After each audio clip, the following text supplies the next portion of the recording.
Yankees Files podcast. We are back. I'm Will Harris. You're Steve. I forgot to pull up my list of Steves. Steve. I use Steve Sachs. I use Steven Tarpley. Maybe you're like Steve. Have I used Steve? I use Steve Pierce. Have I I have used one Steve in my head. Jeltz? Not familiar with that one. That'd be the All first right. one. I don't know. You're Steve Jeltz. There's one in my head that I don't think you've used yet that I'm keeping. It's not a Steve though. It is a Steven. So maybe that's It's a Steven. yeah. Let Maybe me you look have at done my it. list. Maybe you have done it. I don't know. I did both Ridings and Tarpley. No, not either of those. He is a former Yankee though. Well, I'm not going to try to get to it now because I'm Save running it for out of later. Steves. Yeah, you gotta cherish those things. Anyway, the rest of you are fans of the team with the most WAR and highest WRC plus, most position player or hitter WAR and highest WRC plus in baseball. That team is, of course, the New York Yankees, who, in spite of what is being said about them, won 5 of their last 7 games going into the All-Star break. Steve, there's a lot to get into on this podcast. We asked for some listener and follower. We're throwing our microphones. We asked for some listener and follower questions. We are back from a hiatus of sorts. But before all that, how are you off the back of your heated Twitter debate doing? Not so heated. But yeah. I mean, it's been all right. My brother was asking me because he listens now. I think weekly to these podcasts. Shout out Steve's brother. And whatever the lowest point in the standings was, he was asking me, so what is Will gonna say in the intro when they're not in first place and they don't have the best run differential? They don't have all these things. And I was like, honestly, you got to tune in to find out, man. It'll be a fun way to see how he's gonna keep the good vibes rolling. There's always something to say, yeah, Steve's brother. His name's Pete, by the way. There's always something to say, Pete. Yeah. Hi, brother. Also, oh yeah, they don't have the best run differential in baseball anymore, but they still have the best run differential in the American League, right? By a decent amount. Yeah. In fact, the second best run differential in the AL is plus 87. The Yankees are at plus 111. The third best is plus 61. So it's honestly, yeah. I mean, it's a good thing.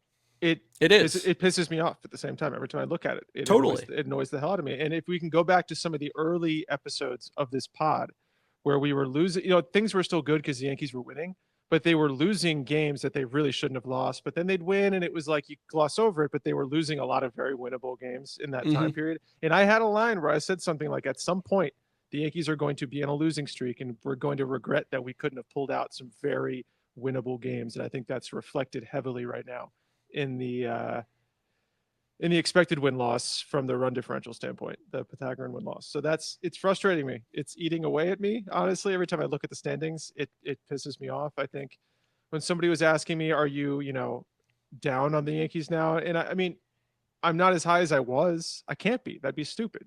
I mean, sure. I don't think they're going to end up with as high as a record as I thought they might like a month ago. But I don't actually think, if we go back to our first episode and we talk about what our expected record was for this team, they're basically not going to be that right far on off set. From that. No, yeah, I think exactly. They're right on standpoint for that. So yeah, I don't know. I'm annoyed because I feel like we shouldn't be in this position where it's a fight now. This could have been an easier road. I think the Blue Jays have gotten outrageously lucky, and I don't believe in them still.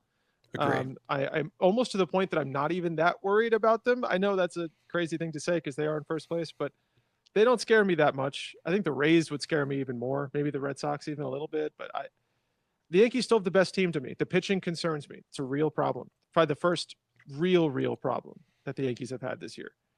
And they're going to have to address that. And hopefully the deadline brings some stuff in and we're happy. But I ultimately still think they're a playoff team. They're a good team. That's where I'm at. So let's get into some listener and follower questions, and then we'll get into some more of the meat of the stuff that we missed while we were gone. From @ShistyBelly, if you were emailing someone and you wanted to add CC Sabathia to the email, do you CC him or do you him? I don't have an answer to that, but I guess you'd CC. I think you'd CCCC. I think you'd have to take that opportunity because that's the only time you'll ever get to do it. So exactly. From not Domingo Herman at big_germ_2. Not a question, more of a request to push intellectually honest or dishonest Willie Castro propaganda. I like Willie Castro. I think that could be a strong acquisition if they go that route. I don't know. I'm not sure what anything. The deadline seems so murky right now. Yeah, we'll get into that. Yeah. Willie Castro has a 330 xwOBA, 124 WRC plus. Yeah, he's solid. Positionally versatile. Yep. He does a lot of things that would be not. He's not a star. He's not going to change like the whole trajectory of anything. But from where the needs are, yeah, give me Willie Castro, man. 157 WRC plus against lefties as well. Yeah, would be nice. So that's cool. Yeah, I mean he's a good player. I think he's played every outfield spot this year. In addition to a few games at shortstop, a few more games at third, a few more games at second. He's even pitched an inning this year. Willie Castro, yeah, he'd be a good player for the Yankees to have, but I don't see them going and getting Willie Castro for the reason that he's played like 72 innings at third base and has been horrendous defensively there. And I will get into this, but I don't think they're adding an outfielder. No, I don't think so. I think it could depend on what else they do if they have another third base type guy or what. I don't know what. Apparently Jazz. It's a whole can of worms, but I guess Jazz is no longer really a candidate at third base. Suppose not. Wow, that puts into stark relief how long it's been since we've recorded a podcast. Yeah, it hasn't even been 2 weeks, I don't think. But I don't think it has. But it a lot has happened in that time. Yeah. From Kenny Glantz at K McAwesome, does Rodon's performance in the All-Star game prove he's better than Skubal and should be in the Cy Young conversation? Yes. I think based on the way people are talking about Aaron Boone's performance in the All-Star game, I think it's a clear yes. I don't even know what to make of that, dude. I mean, either everybody's in on a joke just to infuriate me, or people are actually that dumb, and I'm pinballing back and forth. I really don't know. People might actually just be that dumb. It's possible. I fear people are that dumb. To think that I didn't want to get. I don't think it's even worth talking. No, about, it's not. Honestly, it's that dumb. You're stupid if you think that. That's it. I got nothing else. From Rob.csv at good 4 Rob with 2 B's. Thoughts on Marlon Humphrey saying all pizza is the same. On a scale of 0 to 10, how egregious is that statement? Well, I haven't had pizza in a long time. But and you don't know who Marlon Humphrey is. Do not know who Marlon Humphrey is. So I might be the single worst person to ask this question to. Yeah. But no, pizza's not all the same. That's ridiculous. You got people, you got whole debates about Hawaiian pizza. So therefore pizza is not all the same. And you have various different styles of pizza that people defend religiously within their regions. So certainly not all pizza is the same. That's a 10 on the egregiousness scale. Another one from Shiesty Belly. Boone lost another extra inning game on the road last night. When will he be held accountable? See, that's funny. That's funny because I know it's a joke. I don't know. I think it's interesting to frame that as extra innings. I thought that was a good thing that he did there. He can't pull it out, man. He can't figure it out. The people that were losing their mind about like why did he pick Jonathan Aranda? I'm like, are you? Where is your brain at? Do you think about anything ever? Like this is just. I mean, these are people who live to be mad about the Yankees. Yeah, it was just like that's the way. That's it. It wasn't like the Yankees fans didn't surprise me. They always do this, and they were gonna troll / be like, but also it is indicative of. It was the fact that fan bases across baseball were getting these crazy viral tweets about, I don't know how you guys live with Aaron Boone because of this. And it's like, whoa. While the other manager is blowing a 6-run lead, like if you want to be serious about the management that went on in that game, to focus on the guy who didn't blow a 6-run lead is crazy. It's maddening. And it's really has nothing to do with anything that actually happened. No. It's because the Yankees have the biggest fan base. They hate their manager for stupid reasons. And the easiest way to get interactions from anything is to crap on Aaron Boone. And it was a night of that. From Make Jordan 1s great again at Duffy Sports _.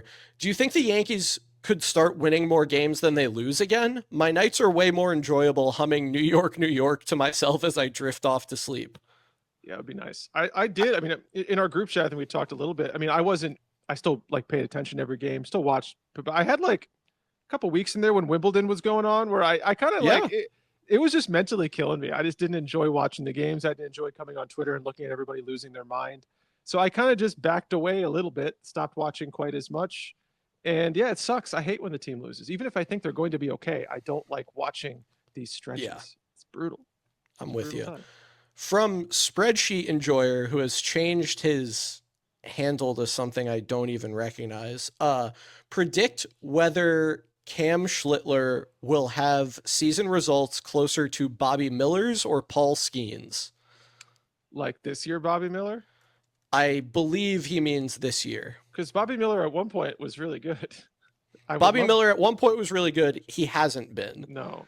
That's one of the more confounding things, too. I would argue that Cam Schlittler has already surpassed Bobby Miller's results from this year because Bobby Miller in 5 innings has a 12.6 ERA, and Cam Schlittler in 5.1 innings has better. So I guess Paul Skeens. Yeah, I guess. The Cam Schlittler conversation is just primed for disappointment. Yes, it is, because everyone has decided he's Garrett Cole. It's ridiculous. I like Cam Schlittler, and people that have been paying attention have a much more tempered view of what he could be. The stuff has been plus. He has nothing that moves arm side. We know that the command is a little iffy at times. The stuff is really good. We were excited about that, but now all of a sudden he's like the only prospect the Yankees have called up that throws hard in like 20 years, and he's you got to protect him with your life. It's like, come on, no, he's not that guy. I think he could be good. I think he could be. He's not throwing 100 miles an hour every start. He's not going to do that. Yeah, he does some stuff well. Yeah, and there's stuff that he does well that it's worth being excited about. Yep. But I don't think there's, I don't know. I don't even know if there's ace potential in there. I think there are two. He would need to change things. What he is right now is not a future MLB ace. He'd need another pitch. Yes. Yeah. But yeah, we'll see. He could be a good pitcher. Severino sucked his second year. That's true. So we got, I think, 2 questions. Yeah, 2 questions like this. One from Aaron Judge, 3, I think that's supposed to be like 3 MVPs, 3 crown season at NY Sports 29. And the other from devoted listener, Waleed Harani at Waleed_Harani. Waleed. What would need to happen for you to believe the Yankees should move on from Volpe this offseason / when would you move on? And your answer might be nothing. Continued regression on defense plus poor offense for the rest of the year, another year of his current play. I mean, I would say, I think we've texted about this or messaged. I think this is the first time this last like few weeks where I am legitimately now like, I don't know. Yeah. I don't know with Volpe. Because the defense hasn't been there, which can be not sticky and weird. And but it is not there. Like if we're talking about the value that's happened so far, when the bat declines, if the glove isn't there, what do you got? And I don't know. And I don't know what we're to make of his changing approach and the worse results that have stemmed from it. Because earlier in the year, it looked sustainable. It looked like something that could be real. And now it's very much so not. And it's different than when he declined in other years. This is not the same thing as when he was fake good for like a month. And then it just turned into what we always knew it would be. This time the data has gone down with the results. And that's concerning. And right now he doesn't do very much well on a baseball field for the last month. He's not doing much to help the team. And we'll have to see. Yeah. It's concerning for sure. Yep.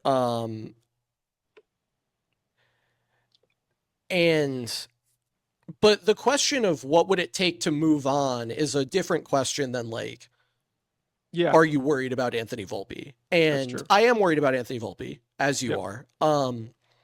I also want, like, everyone who's decided that. So the interesting thing, in my opinion, is that people have decided he's a bad defender now. And first of all, 2 seasons of being a really good defender, I believe, are more informative than one season of being a slightly below average defender. I would also note to people were like, oh, he won the Gold Glove in 2023, but that was so long ago. He was better defensively last year. Way better. By like twice as good on an outs above average basis. So good. Or no, he was like 15 times as good on an outs above average basis. He was twice as good on like a defensive runs above average basis. 2023 he just had 23 he had like 15 DRS, which I think went into it a little bit, but so I'm inclined to say that Volpe is actually a good defender. I think we have more reason to believe he is than that he's not. Yeah. Because even the results this year, they're not like awful. They're not horrific. I think they're just slightly below average, which if you're going to have the bat that he's had this year is not acceptable. That is true. But I don't 2 DRS, -2 fielding run value. It's not good enough. Yeah. It's not good enough. No, it's not good enough.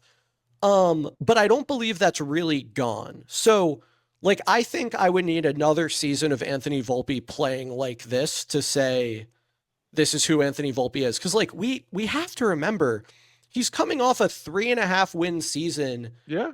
In which he only had like an 87 WRC plus. Yep. So, like, if he could have last year's defense with a 310 x WOBA, which is what he has right now, a 310 x WOBA, I think his real level of offense is probably a little better than this, but he's also doing some weird, confounding bad things offensively. Like, last year's defense with a 310 x WOBA could be a 4.5 win player. Yeah.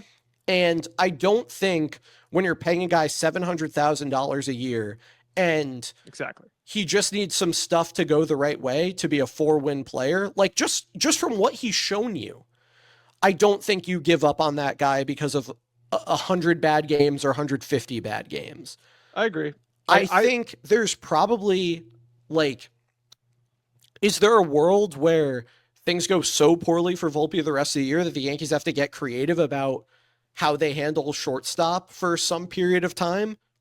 Maybe, I don't know. Like, I don't think they'd really bench him, but like, I think Anthony Volpe is and probably should be pretty squarely slotted in as the starting shortstop for the Yankees next year. Yeah, I think so. At this point, probably. Yeah.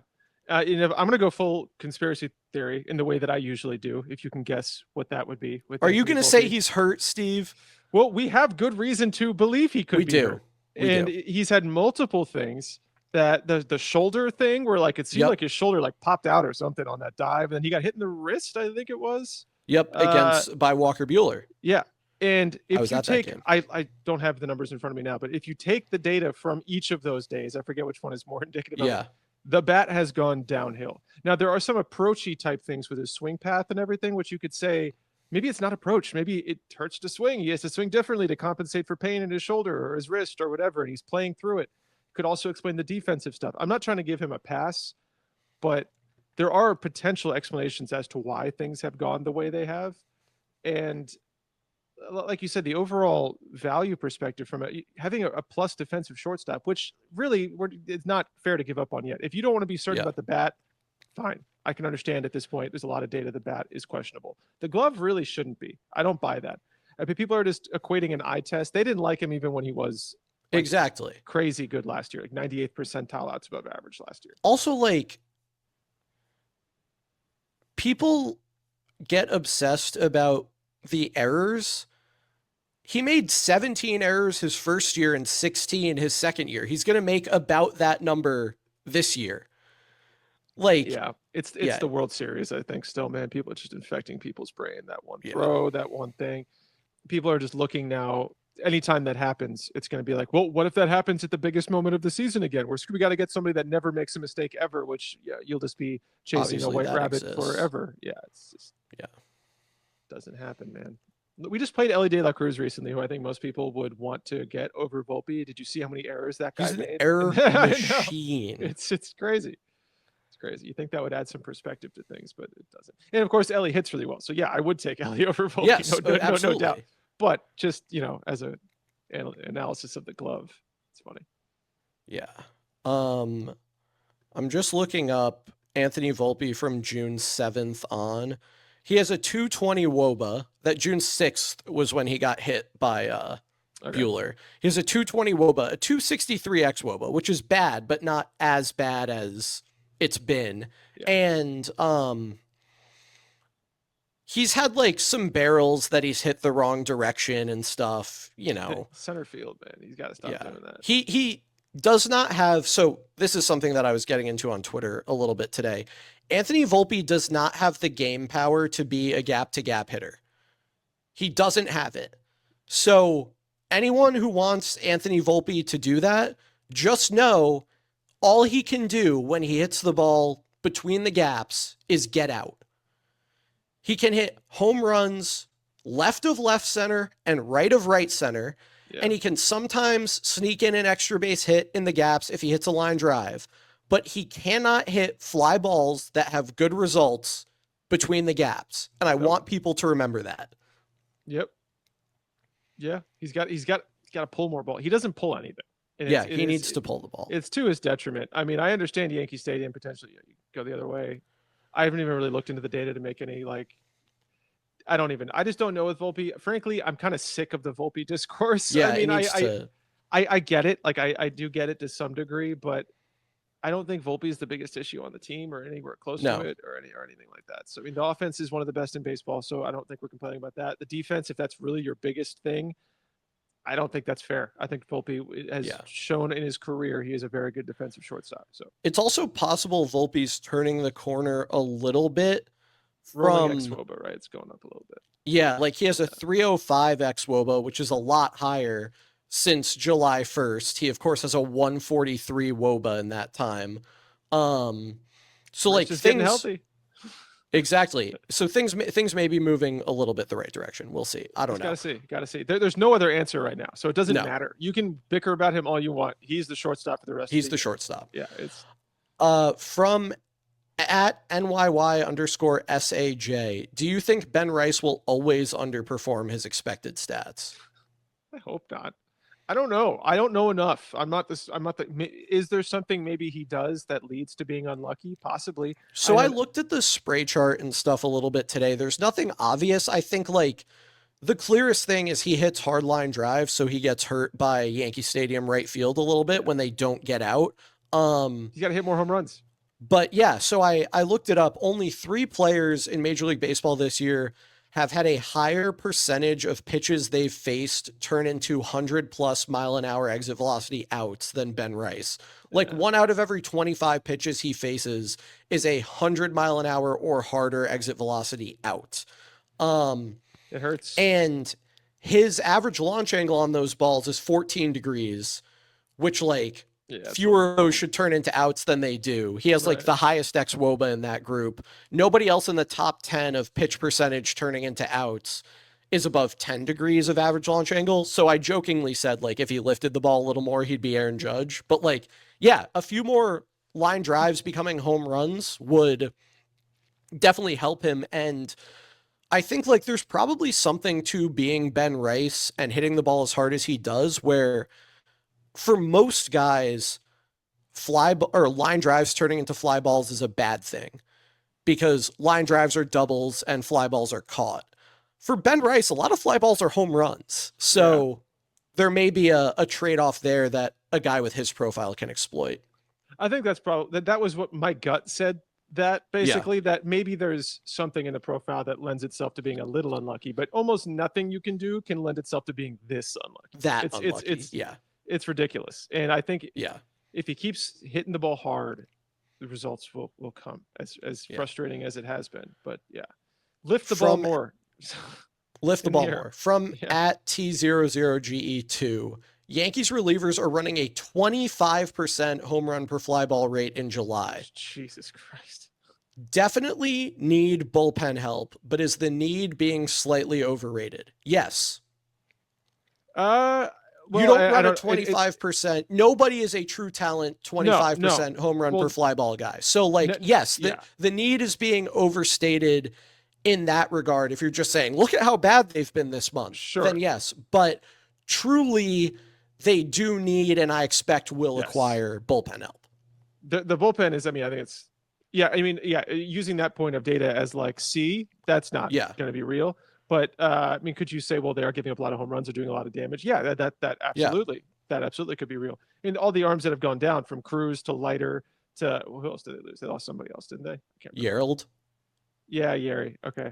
But I guess it is maybe just those two. But they probably already needed bullpen help. Yeah. And then they lost two of their best arms, particularly Cruz, who had just been so important to that bullpen. I think losing him has been huge. Then Weaver regressed at the same time. And Loizaga regressed at the same time. A guy who doesn't give up home runs all of a sudden. Who now gives them up all the time, yeah. Yeah, so it's been a really bad confluence of events. But yeah, they do. They do. D-Rob, go get him.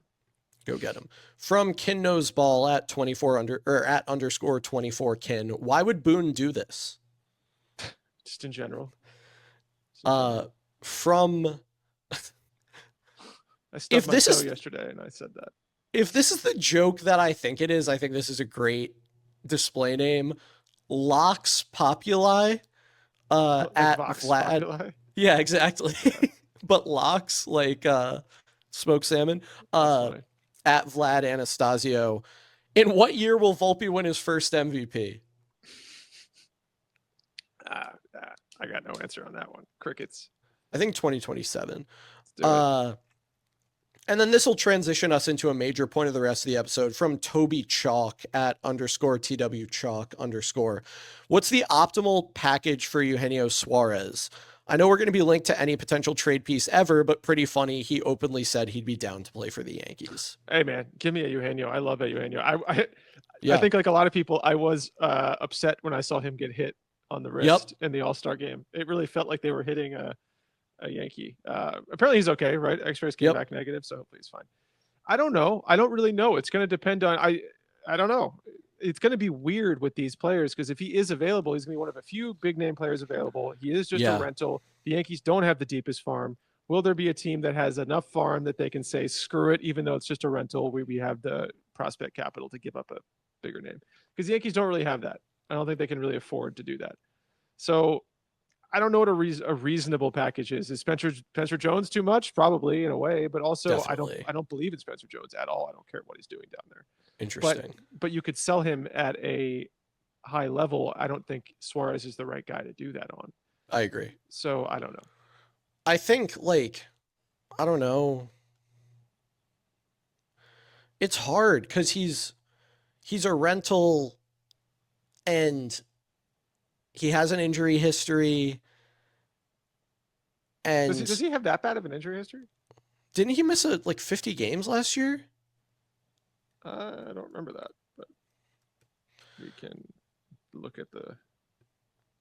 No. This guy has played. Wait, he is the opposite of injury risk. He is the opposite. He's never played less than 145 games. Why did I think he had an extended IL stint last year? Who am I thinking of? In my brain, I was like, I don't think. But he is playing way better this year than he has. He's playing far better this year than he ever has. But he's been good every year, basically. He's been good every year. He's never been this. Well, he wasn't, different. But in 2019 with the juice ball stuff, he was insane. Yes. Yeah. But even that was on a 10 or 15 points of WRC plus worse than. Yes. Raw data is the highest OPS ever posted. But yeah. So look, I think he'd be terrific. I'd love to have him, but it's so hard to think about trade packages for a rental. I think there was the report that the Diamondbacks were posturing for Spencer Jones or something, or saying that's what it's going to take. I think that means they're getting less than Spencer Jones for him. Is that real? I don't even. I don't know if it's real, but I think if they really put that out there, yeah. So Steve, I've been thinking about the trade deadline. Okay. And if there's one thing that I know about Brian Cashman, it's that he often trades for guys who were nowhere near my radar. Yeah, that's true. And as a result, I think it's almost unproductive for me to throw out names of guys who I think are going to end up on the Yankees. But that doesn't mean I can't throw out types of guys who I think are going to end up on the Yankees. Sure. So I'd like to make my prediction for the trade deadline, and I want to get your reaction to it. All right. I think the Yankees are going to get 4 players. I think those 4 players are going to be the following types of guys. A starter who you're not excited about at all and arguably dislike, but who can competently throw enough innings to take some strain off the rest of the staff, a la Jaime Garcia or Andrew Heaney. Heaney was my thought. Yeah. Lance Lynn wasn't that one year too? Lance Lynn was another. Although I think they actually believed in Lance Lynn because he had those like splits against the AL East. Anyway. But they didn't pay anything for him. I remember that. That's true. Yeah. A bullpen arm that you should be excited about, a la maybe Tommy Kahnle, maybe almost 2017 David Robertson, but probably no one who's quite at that level. So somewhere in between that Kahnle and Robertson. F. Ross. A bullpen arm that you don't know you should be excited about, a la Wandy Peralta. Yeah. And this is the one I'm having the toughest time with. An infielder who's clearly part of the plan, but is not a position player you're super excited about. Perhaps nothing special in any area of the game. Perhaps particularly good in one area and deficient in another. I'm thinking Jerry Hairston Jr. I'm thinking Adeiny Echeverria. People of that ilk. So those are my 4 guys. You got Jerry Hairston Jr., Tommy Kahnle, Wandy Peralta, and Jaime Garcia. What do you think? I think people would probably come out with pitchforks if that was the deadline that he had.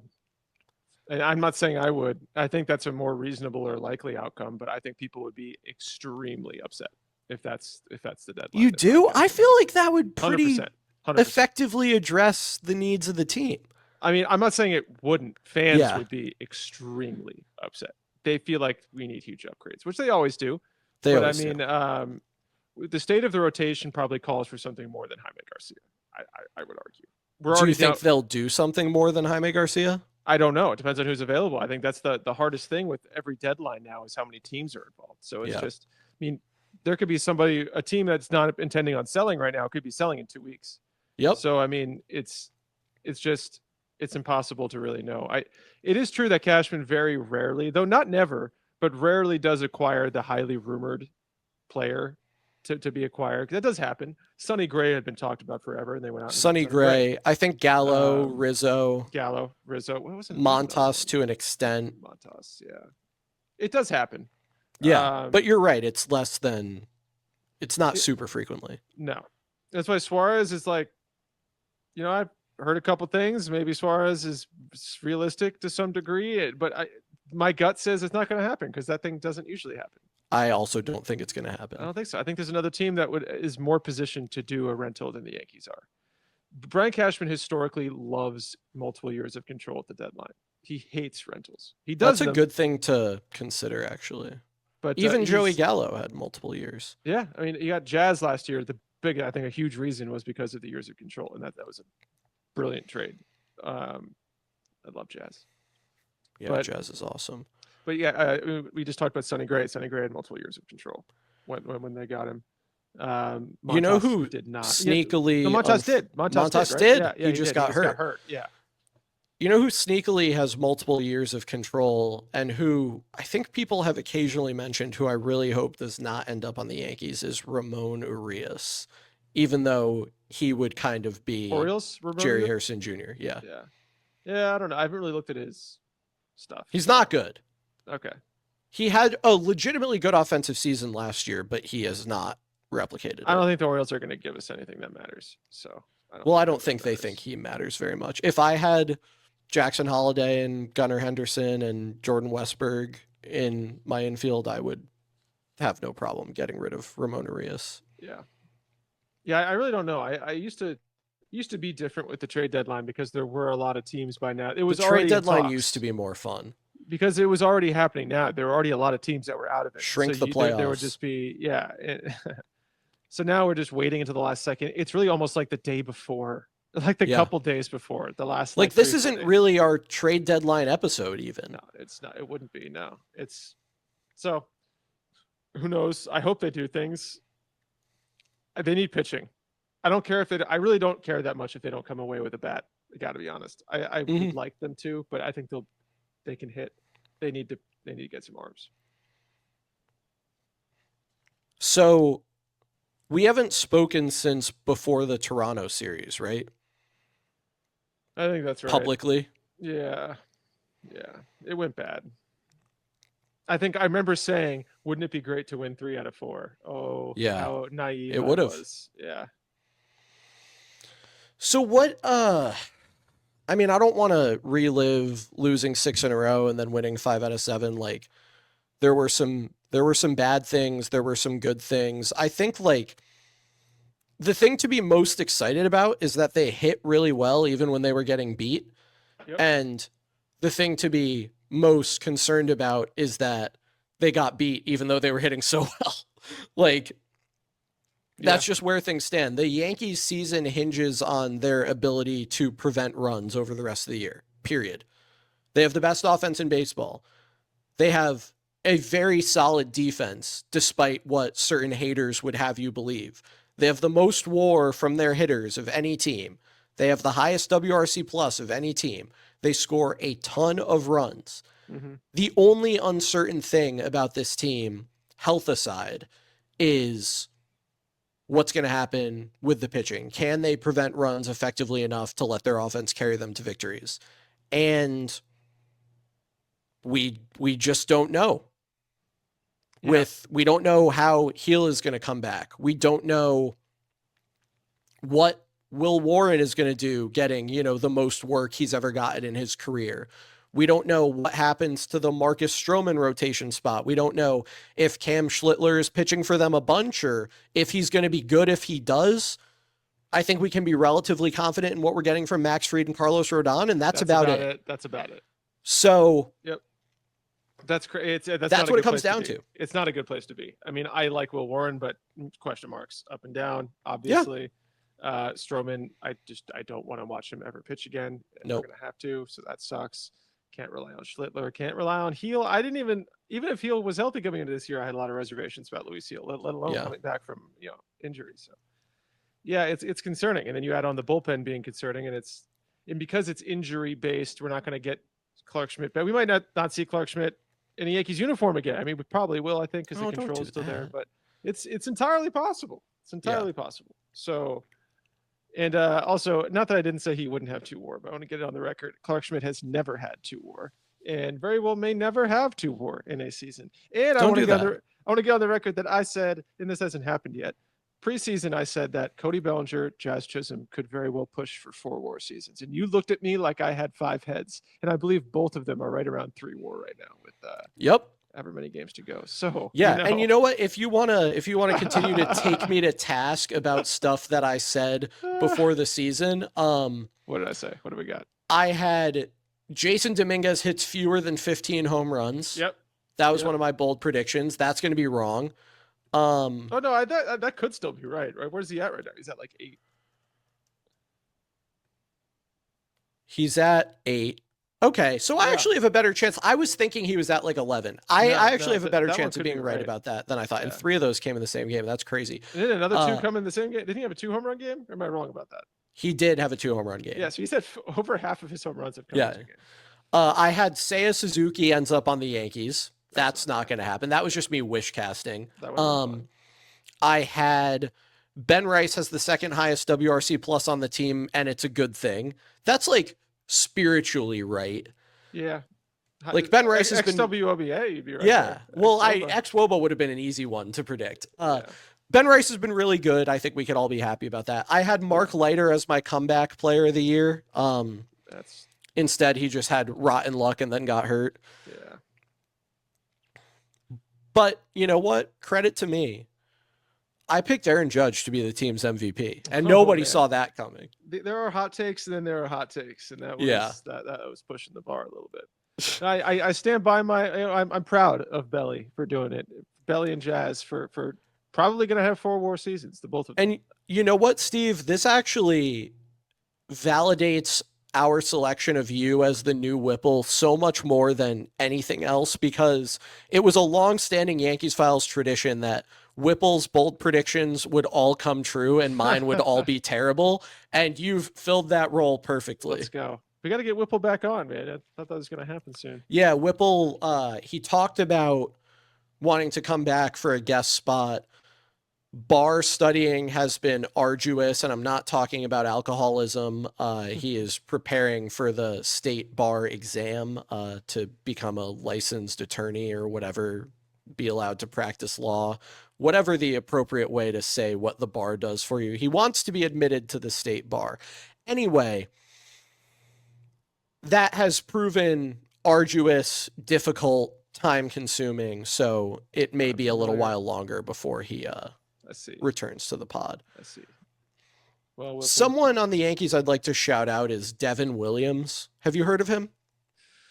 In passing, yeah, I've heard he can't pitch in the ninth inning is actually what I've heard most about Devin Williams. Yeah, people who aren't smart like to say that. Devin Williams has allowed a 247 xWOBA since April 28th. Yeah, that's great. Better than Felix Bautista, Cade Smith, Emmanuel Clase. It's basically exactly what Joan Duran has allowed during that time. Devin Williams is exactly the guy he's always been. If you freaked out, still really good. Yeah. Devin Williams is exactly as effective as he's always been. I hate when you do that. Hey, look, I think it's an important distinction. I think it is. It is. He's exactly as effective as he's always been. Yes. He is neutralizing hitters just as well as he always has. And you should not be worried about him. Like every reliever, Devin Williams will have some bad games. Like every reliever, Devin Williams will blow a lead from time to time. But for almost 2 months now, for almost 3 months now, Devin Williams has been one of the 10 or so most reliable relief pitchers in baseball from the perspective of how well he neutralizes opposing hitters. And that's all you should worry about when it comes to what you expect from him moving forward. Devin Williams is still really good. Devin Williams is the best relief pitcher on this team. And if you're still doubting him because of how he pitched on like April 7th, you need to get a new hobby. Yes. And he has, I'm just pulling it back up because it gets funnier every time it happens. Devin Williams is a guy who walks people in his career. He is. That's what he does. He gets tons of Ks and lots of walks. Doesn't give up a lot of contact. And in his last 22.2 innings, 22 and 2/3 innings, he has 3 walks to 30 strikeouts.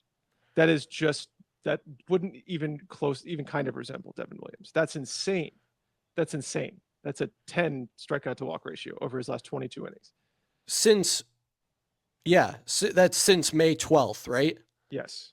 So another way to say that would be that in the last 2 months, Devin Williams only has 2 appearances in which he's issued a walk. And he has sub-2 ERA in that time, and that amounts for well over half of the season he has pitched for the Yankees. He has been extremely good. In fact, better than I even thought he would be in some respects for more of the season than he has not. Reliever sample sizes suck. He was blown up early, and his ERA will probably suffer this year no matter what he does. But he's been great. And all that matters now is that he's good now. It's all that matters. Yeah. And he is good. I hope the Yankees get Fernando Cruz and company back. I don't think Cruz is going to be back for a while. Yeah, I think I don't. We might not see him again, honestly. So sucks. Well, we have years of control. He'll be around for a while. Jake Bird, welcome to Pinstripes, or whoever. He hasn't been pitching well lately, actually, which sucks. Yeah, but do you ever believe lower the price? Like, I guess with like guys who you expect to be good, like the Jakes Bird of the world, it's a little bit different than the Wandys Peralta and the Clays Home. But I think with a lot of relievers, you can almost just throw out anything they did before meeting Matt Blake. Yeah, sure. Jake Bird there's a profile that they go after, which is not exactly Jake Bird's profile. And then they just turn guys into demons, or if they were already demons, they make them like extra demons, you know? Like they have my implicit trust when it comes to relief pitching. Jake Bird in particular is just something of a wild card because he's always been plus stuff guy, no results, but he's pitching in Colorado. And this year he's been good, but he's actually been better in Colorado. He's been that's something that I noticed the first time I was looking at his stats was that he's been better at home and like reasonably significantly. Yeah, that always creates weird questions. But I don't know. The Yankees have done well with guys they took out of Colorado in the past. There are some guys from the Twins. If the Twins are actually selling, and I don't know, they have some relievers with years of control, but a guy like Griffin Jacks, I love. Griffin Jacks was the first guy that came to mind for me as well. Because people are talking about Class A. People are talking about Duran.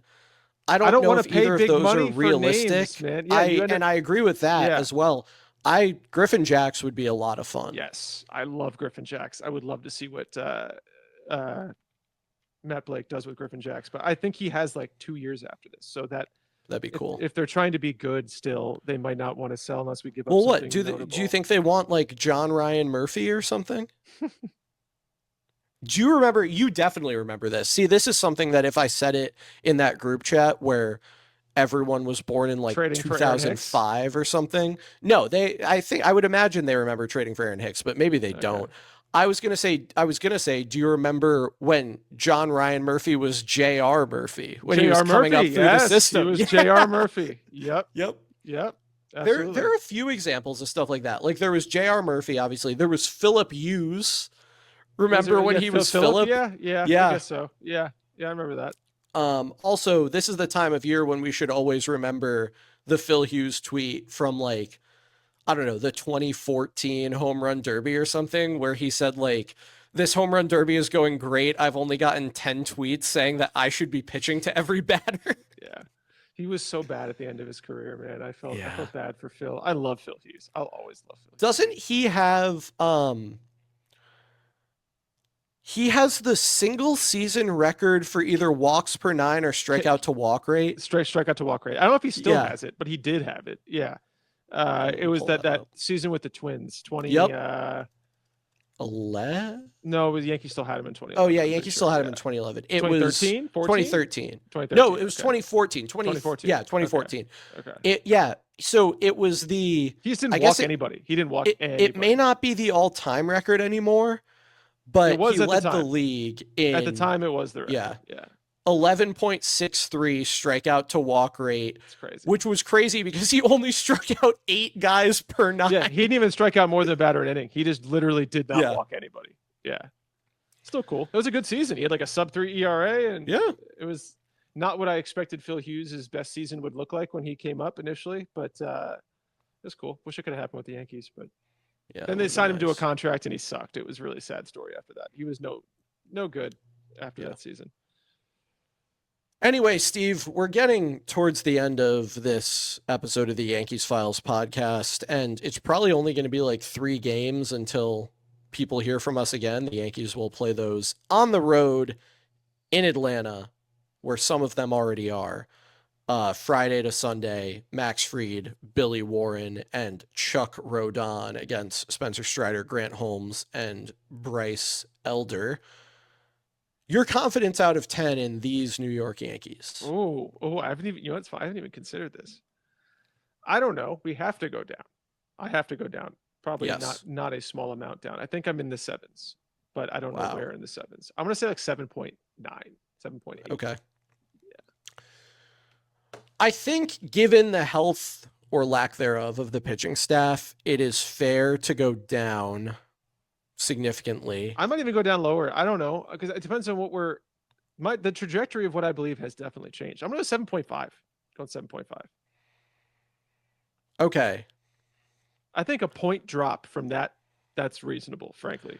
I'm going to stick at 8 because you know how people say like when you're investing in a stock, you're valuing like all the future cash flows of the company. Sure. So I think when I'm rating my confidence in the team, I have to build in expectations about how I think they will address the issues that I perceive. It's a wild card. It's a big time wild card. It is, but I can have a belief about it or an expectation about it.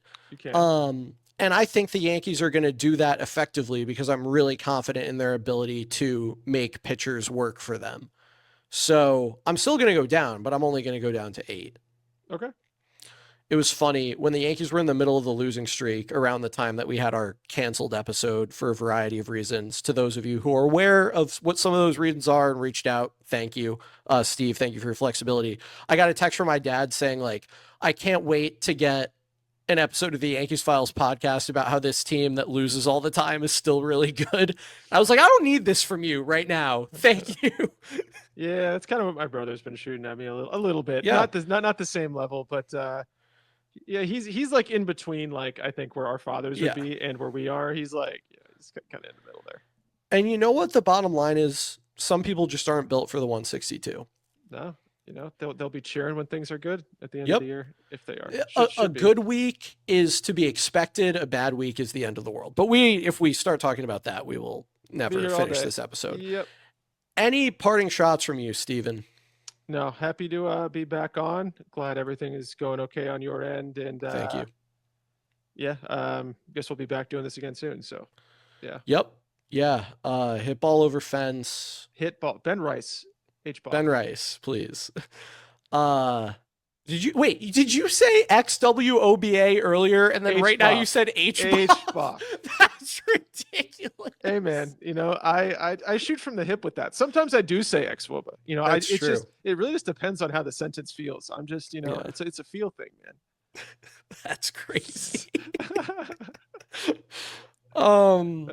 People can keep up with everything that we do at YankeesFiles.com. You can follow us on Twitter where we are at YankeesFiles. Podcast is available wherever you get your podcasts with the added bonus of video if you're listening on Spotify. We hope you'll rate, review, subscribe, like, share, whatever, positive ways to interact with us. If you enjoy it, we hope if you don't enjoy it, you just juice our listener numbers and don't give us any negative feedback because we don't want it. Full video podcast is also available on our YouTube channel at youtube.com/@crosstownsports. We will do this again after the Braves series from a similar place, but not at a similar time because it'll be like this weekend or something. And until then, let's go Yankees. Let's go Yankees. And I say, hey, yeah.